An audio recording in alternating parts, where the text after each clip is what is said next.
Okay. Um, so I just wanted to continue with you in this discussion. We saw yesterday the question that my wife's uncle asked Rav Moshe Feinstein whether it was permitted for him to take a job as an auditor. The Imrei Yaakov had brought in the Likutim an opinion from Rav Vazner, who says that lichatchila, it's better not to take such a position. But me'ikar hadin, since you're reporting truthfully back to the government about a debt that someone correctly owes to the government, there's no problem. But Rav Moshe had cited a Gemara. Can everyone, let me just bring it up. Hold on 1 second.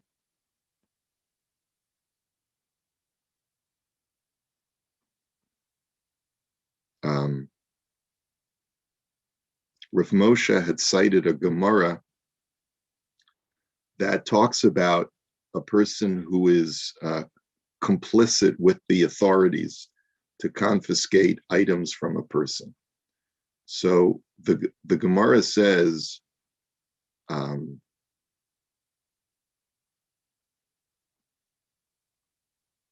there's a Gemara as follows: Rav Huna bar Yehuda ikla levei Evione. Rav Huna bar Yehuda once came to a town called Debei Evione, asa lekame de Rava, and he came before Rava, who apparently was living there or had something to do with the locality. And Amrle klum ma'isa baliyadcha, and he asked him if he had been involved in any halachic issue that he had ruled for that community. So Amrle, yes, he says, as a matter of fact, yes. Yisrael sha'ansuhu ovdei kochavim v'heramamon chavero baliyado v'chiyavtiv. So Rava said to him that there was once a Yisrael who was compelled by the authorities to squeal on his fellow Jew, and this Jew informed to the authorities that a particular Jew had a certain asset, and they confiscated it. And when this came to Beis Din, that the victim claimed that a fellow Jew had squealed on him, I told that fellow Jew that he had to pay him back for having informed on him to the authorities. So Amrle, so Rav Huna bar Yehuda said to Rava, Ahadar uvdalamare. With all respect, you have to reverse your opinion. You paskined incorrectly. The Tanya, as the Brisa teaches, Yisrael sha'ansuhu ovdei kochavim v'heramamon chavero patur, that if a Yisrael is coerced by Gentiles to inform on his friend, and he shows the authorities where his fellow Jews' property is, he is still exempt, even though he's caused this financial loss. The imnatal v'nosan biyad chayav. But if the Jew not only verbally informed the authorities where he could find the assets, but he actually physically took the assets of his fellow Jew and gave it to the authorities, then he's going to be chayav, because then he's actually actively participating in causing his friend financial loss. So Amar Rabba imhera me'atzmo kenasa v'nasan biyadami, and Rabba argued that if he deliberately went and pointed to the authorities himself and didn't just tell them, but he actually led them to where the item was, then that's actually as if he gave it to them physically. And therefore, it was on that basis. That the rabbi felt that he was paskening correctly. But Rav Huna bar Yehuda told him that no, that was not the case in your situation. He just verbally told them. He didn't physically go over and show them where the stash was, and therefore you paskened incorrectly. Ahu gavra da ansuhu ovdei kochavim da achvi achamra de Rav Mori berei de Rav Pinchas berei de Rav Chisda. So there was once a man where this situation came true, where he was asked, he was told by the authorities, show us where there's an asset of a fellow Jew. And he went and he physically showed them where the wine of Rav Mori, the son of Rav Pinchas, was to be found. He showed them the stash of wine, and they confiscated the wine. Amrulei Dori va'amti bahadan. Dori va'amti bahadayu. They then told him, this informer, they told him, help us carry the wine to our wagons. And he actually physically helped them carry the wine to the wagons. Asa lakame de Rav Ashe patrine. So the din came to Rav Ashi. In other words, Rav Mori sued this Jew who was the informant, and Rav Ashi held him to be exempt. So Amrle Rabbanan le Rav Ashi, but the rabbi said to Rav Ashi, Bahatanya im nasa v'nasan biyad chayav. But doesn't the Brisa say that if the Jew who's the informant physically helped transfer the wine out of the other Jew's property, he's liable? Amrle hani mili heicha delo ukme iluye meikara. So the answer is that that's only when they did not coerce him initially. Aval heicha de ukme iluye meikara mikli kalye. But if they coerced every Jew, you must, under threat of death or under penalty of some other kind of really scary kind of penalty, you must show us where the item is. So mikli kalye, then it's as if the wine has already been destroyed or the property has already been destroyed. In other words, when the government has so much enforcement power that they can just kill anyone who does not reveal where assets are, so then it's almost as if the property was confiscated before the guy came and informed on them. That seems to be the explanation of the Gemara. So Rav Moshe had taken that Gemara, and he wanted to explain that acting as someone who does audits for the IRS or the CRA and letting the government know when someone has hidden assets is, he says, he quotes the Rambam as saying, "Kishayuchal lishlot alav v'litlo," is that when the authorities already have the governmental authority to confiscate it themselves, then it's already as if it's in their possession. He says, "Va'ayin b'magid mishnah shamafurish im osa mamen b'makom sheyad ha'anas sholetes bo," and the Magid Mishnah commentary on the Rambam says that if that asset is already in a place where the confiscating authority already can go on their own and just search and seizure rights, they can just wantonly break into your house or break into your factory or warehouse and take whatever they want. Afilu eino ro'ehu kol sheyochel lechapes v'limtzo patur. And they have rights of search. They can just indiscriminately search through your property without an informant telling them. So then the informant is patur. He says, "V'chein hu mamash uvdazu kishetzivu mehamemshala le'echad lahavi lem sifrei cheshbonos of libdog al yedei roa cheshbonos." He says the same thing is true with the IRS. The IRS has complete rights of search and seizure because once they decide to audit somebody, they can drill down and go into whatever paperwork and whatever records they want. So harei kvar sholtem alav limso pishiaso al yedei kol roa cheshbonos sheyiyeh. They now have the right to use whatever auditing faculty that or resource that is available to them, and they could use either you as an Orthodox Jew or they can use somebody else. And so that's why any particular auditor is really exempt from doing this.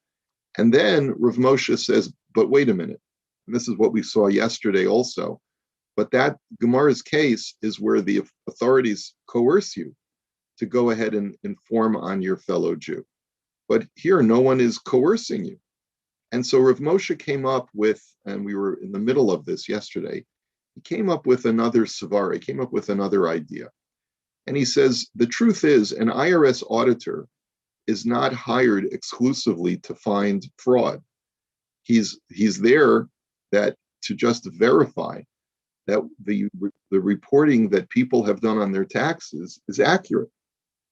And the expectation is that most of the time when he audits someone's tax returns, he's going to corroborate the truthfulness of their reporting. And therefore, in any individual case of a person reporting their tax returns, you can't say that the function of the auditor is to inform on a person's hidden assets. He says, and if that's the case, he says, V'lachein, gam haroa cheshbonos yesh lo litlos shekorov yoser sheyimtzo shehi nechonim v'rak she'efshar sheyitgaleh pshia. He says, and therefore, in any given audit that's in front of him, the auditor has every right to assume that he's going to be finding accuracy in the report, with only a possibility that some kind of underreporting or fraud is being perpetrated. And he says, based on that, she'ein lesor milakabel hamisra she'ikar avodoso v'gam ruba deruba me'avodoso ein lo limso pshios va'avlos. He says, therefore, we can certainly permit a person to be an auditor when his main job and the majority of his job is to verify and not to find fraud. He says, and even though there's a minority of times where he will discover fraud, he's not causing any real damage.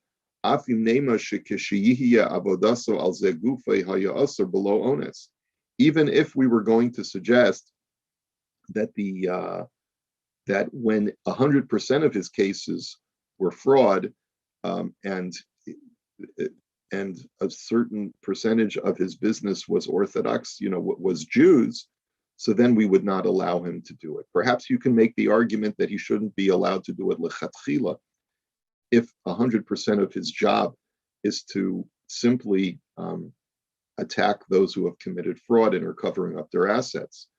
But in a case like this, where only a minority of cases are going to be fraud and the vast majority are just for him to corroborate the accurate reporting, so therefore there's nothing wrong with him taking the job. And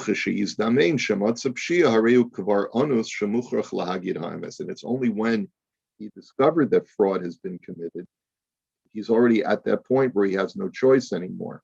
Because then if he doesn't tell the truth, he himself is committing fraud, and he's compelled by the authorities to come clean. The gam below anus hayitzarech lahayid dehu ki yichado osah memshala sheyihiyeh aid. He says, and furthermore, even if they're not coercing him in any way, he would still have to testify, because he's no different from someone who was designated by the government to be a witness. Bamesh shetovin. If the person is designated by the government to testify on behalf of the government, he's obligated to testify, even if it's against a fellow Jew, because then there would be a chilul Hashem if he would not testify. So, based on all of this argumentation, Rav Moshe says, I see no problem for an Orthodox Jew to be an auditor, even if he's going to have to reveal that a fellow Jew has committed tax fraud.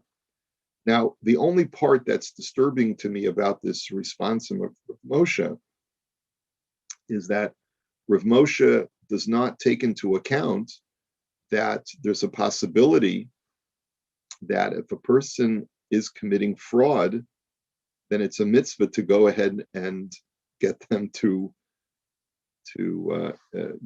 go ahead and pay what they owe. And I think that perhaps the reason is because Rav Moshe may have written this tshuva at a time when there was still potentially corruption. I'm not sure. But I think it also has to do with the fact that if they do discover fraud, we know that the penalties and that a person might face for having committed fraud could potentially involve imprisonment and other kinds of harsh punishment, which go well beyond what the halacha would require that person to pay. And I suspect that might be the reason. I know that Rav Moshe did feel that it was usher to be a moser, even in the United States. If you feel that someone is committing a crime and there's no chil Hashem, he still felt that there was still an isser of being moser someone. And so it's consistent with that. He says, while on the one hand, there isn't still an isser of Masira in the United States, but becoming an auditor is not considered to be Masira. A, because it's your primary job is not to, the majority of your cases is just going to be to corroborate and verify. And B, in those minority of cases where you do find fraud being perpetrated, by that point, you're already in a position where you have no choice but to report to the authorities because of the Chilul Hashem involved if you don't. So therefore, he permits it. My uncle ended up not working as an auditor for that much longer because even though he got a heter from Rav Moshe, he still felt uncomfortable to be put in that position. So historically, he did not continue as an auditor for very long. He asks two more shilas of Rav Moshe, three more shilas of Rav Moshe. The second shaila that he asked Rav Moshe is, would it be permitted for him as an accountant to prepare promissory notes or loan documents between one Jew and another when there's interest recorded in the document? Is he as an accountant permitted to do that? The third shaila that he asked Rav Moshe, is he permitted to work in a workplace where he has to work without a yarmulke? And the final question that he asked Rav Moshe, is he allowed to shave during the 3 weeks if his workplace requires that? So those were the three final questions. After he asked the question about working as an auditor, those were the other three questions. If you want, we can go through them, or we can just go on. Anyone have any preference? It'd be really interesting. I have a couple of questions about the case if we do decide to, like the main case, if we do decide to go forward, because we were talking a little about this amongst family. I presume there's not a possibility to say to the IRS or CRA or whoever your employer is, I want to recuse myself from this particular case because it's a Jew who's involved. Can one of the other auditors handle those cases? I know we talk about that in court situations with family members, that judges and whatever, you have to recuse yourself. But in this case, could you just say, all of the Jewish people are my family, and hence I don't want to be involved in those ones? I think it's going to be hard to do as an employee of the CRA or the IRS. It's one thing to say, I happen to know this guy, I pray with him in my synagogue. That might be a reason to recuse yourself. But just simply to say he's a fellow Jew, that's going to cause anti-Semitism, in my opinion. Yeah, that was my thought too, but I was just put out there as I described things. And the second thing is, we talked, I think, about one of the considerations being that, well, the IRS is going to find this stuff anyway because they've got lots of resources. If they don't use you, they'll use someone else. But if you have some specific skill or knowledge, and particularly in this kind of case, maybe they hire you because you're part of the community and they know that you know about such things. I presume that would make your position less tenable. Right. I mean, if they hire you specifically to go into the Jewish enclave and discover fraud, I think that's much more problematic. I don't think Rav Moshe would endorse that kind of behavior. Like, in the times with the Jewish mafia, with Meyer Lansky, I'm sure that the FBI was trying to find Jews who would act as informants and help them figure out who was running the mob, right? Now, I'm not saying that it wouldn't be permitted. In other words, maybe you would have every right to do that. But let's say the tables were turned and the authorities were not trying to uncover mafia activity. They were just trying to uncover fraud activity. Let's say the IRS had, or the CRA has knowledge that the amount of taxes being paid within the Orthodox community is Orthodox businesses on Bathurst between, let's say, between Steeles and Eglinton are far lower for some strange reason. The taxes that are reported, that are delivered over to the CRA, are far lower than all other businesses that, let's say, run up and down Bayview or run up and down Young's, and they want to be able to get to the bottom of it and figure out why. And they ask you to do some kind of infiltration as an Orthodox Jew. I don't think that would be something that you'd want to take upon yourself.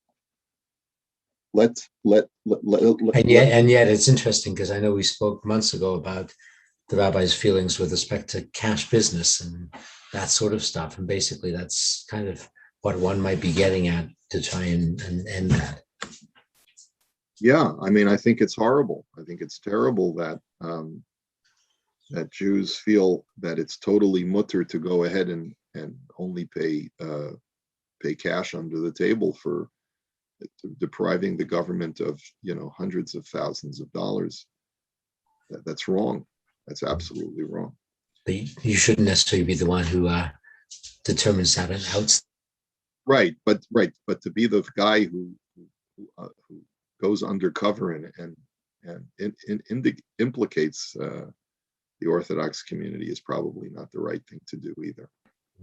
Understood.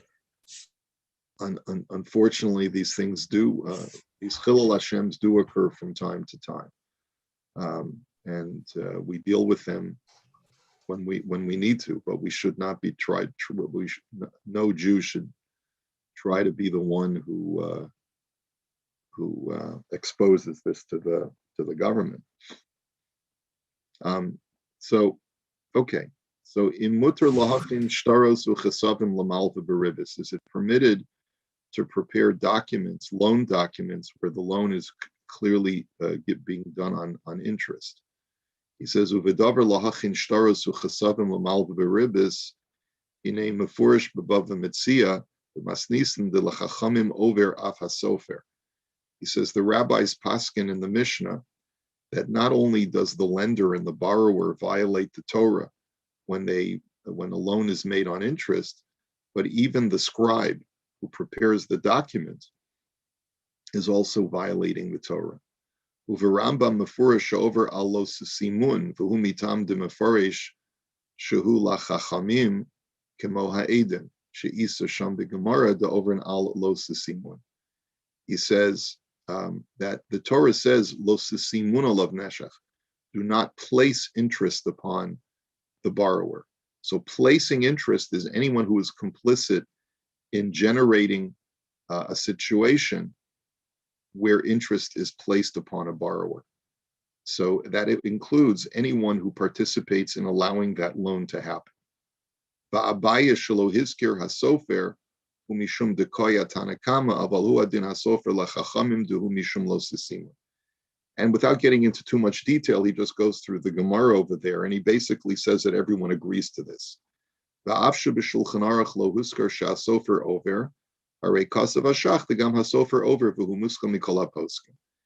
the Shach verifies this as well, that the Sofer is in violation. The Kivin Sha'over Alos Simun who over Afal Gav the Ika Sofrim Achrini. He says, and he will still be in violation, even if the person who's interested in creating the loan could find another scribe. Because sometimes the argument is, well, if I don't do it, someone else will go ahead and do it instead. So what difference does it make? He says that's not a good argument. So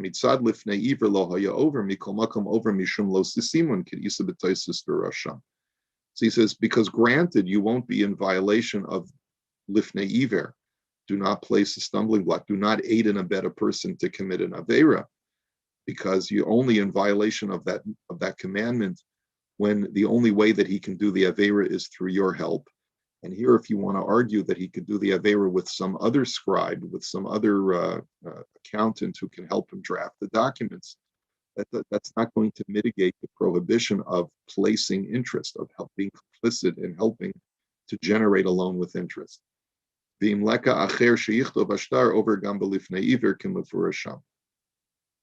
It's just that if you're the only person that can help this guy draw up the documents, because it's a very complicated case, and you're one of the few people in the world who knows how to structure a deal that way, so that in addition to the Isser of Lo Simun, you'll have another Isser of Lifnei Iver, of helping a person do an Avera. Ba'af lios rak sirsur ba'alma olaseya ba'alma mufursham barambam shava Lifnei Iver v'shachsham. And therefore, even to be simply an agent or some other kind of representative of the lender is going to be absolutely usher, even if you're not benefiting at all from the work. And so therefore, Rav Moshe says, no, you are not permitted to draft documents either as a lawyer or as an accountant. You cannot draft documents where a loan is made on interest from one Jew to another. So he's very clear on that. He does not equivocate, and he says that that's categorically usher. So the first tshuva, he had said that it's permitted for you to work for the IRS. Second tshuva, he says, no, you're not allowed to draft or prepare any documents for any client who wants to make a loan on interest to another Jew. Rabbi, on that second one, I'm not personally involved, but it sounds like that could be problematic for a lot of people who may unknowingly, they know they can't charge interest or receive interest on their own accord, but they're facilitating that kind of stuff in real estate or all sorts of other businesses. I'm just imagining how widespread this might be. Correct. It is a problem, and it's not something that a lot of people even think about. It's because it's part of their course of doing business. If you're a tax lawyer, or if you're a lawyer for a person and he wants to lend money to a friend, you'll ask his lawyer friend to prepare the documents. The lawyer will draft the documents and he'll put interest in. It's just standard. It's a standard contract. So if you're an Orthodox Jew who's the lawyer or the accountant, just make sure that you tell the guy, I'm sorry that I can't unless we put in a heter iska. We have to put in some language that turns this into a permissible kind of business arrangement instead of a loan. So would it be permissible to have a non-Jewish partner, employee, or whatever, who takes care of those kinds of things, or would somehow that still be coming into your business? It depends how the business is structured. Right. So there might be some way to. I mean, I know this is getting complicated and beyond the scope of what we're talking about. But it does. It clearly, you have to be. It's just we're trying. The whole purpose of our study is to sensitize us to be aware that we may be doing things in our own business which are against halacha, even though we're totally shomer Shabbos and we try to be meticulous in all other areas. There's this blind spot that in our own business lives we sometimes forget that it has to be governed. The whole thing about business is different, right? But at least, as the rabbi says, we're sensitized to at least ask the questions. Then they may be fine. But thank you. Okay, third question. Uvidavar imuter lekabel avoda b'makom shitzorach leleches begilui rosh. Can you accept work if they're going to require you to walk without a kippah? Pashut shemutar. That is this is obvious that it is permitted. De'eno mechuyev lahafsid mamon bishvil zeh. De'eno iser mamish af midirabanan elahu minhag tov. He says because there's not even a rabbinical prohibition to walk without a kippah. It's rather just a good custom. In other words, it's a custom that the Gemara records. Shavade lo chamer mi bitul asay she'enu mechuyev lahafsid sach gadol. He says because even positive commandments in the Torah, there are limits as to how much money you're obligated to lose in order to fulfill a mitzvah, and therefore umeniya melika chavoda shu ikar parnasasa hu kehafsid gadol. So to turn down a job just because they're going to require that you work without a kippah is considered a huge financial loss. in a time when it's not so easy to find jobs. He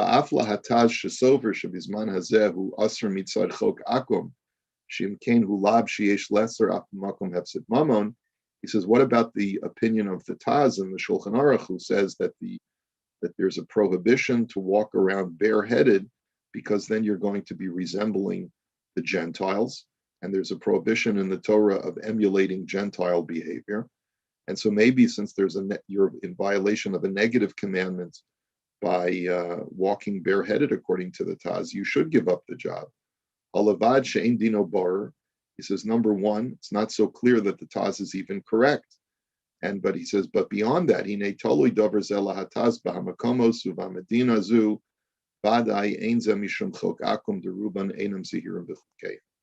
He says, but in a place like the United States, where they're not such sticklers on all of these principles, and there's certainly no religious reason for walking bareheaded. He says it seems that this is not something that we can say that you're emulating Gentile behavior specifically. He says, "Medina zu badai ein ze mishum chok akum."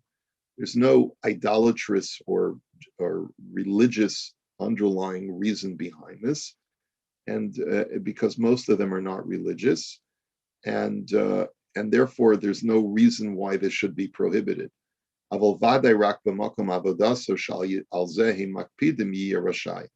He says, but with all of that said, that I give you permission to walk bareheaded at work, it's only at work that you can walk bareheaded.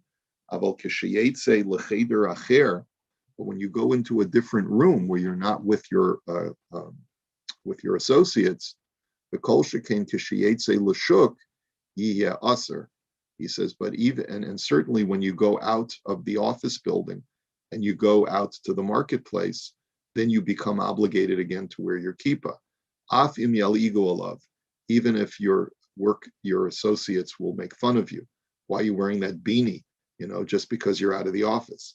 Kevin shelo yafsid mishar so v'avadasa b'shvil says, but since you're not going to lose your job because of that, then it's certainly permitted. And then you're certainly obligated to wear the kippah. And then finally, so he says, basically, if you feel that for professional reasons you need to work without a kippah, you're permitted to. But once you leave the office, you are, not even to go from the office to the parking lot. Once you leave the office, you got to put the kippah back on. And then finally, so can you shave during the 3 weeks for work purposes? He says, if that's the work code, and you're not able to work there if you're going to be unshaven and unkempt, then clearly you're allowed to shave so that you don't lose your job or lose money because of that.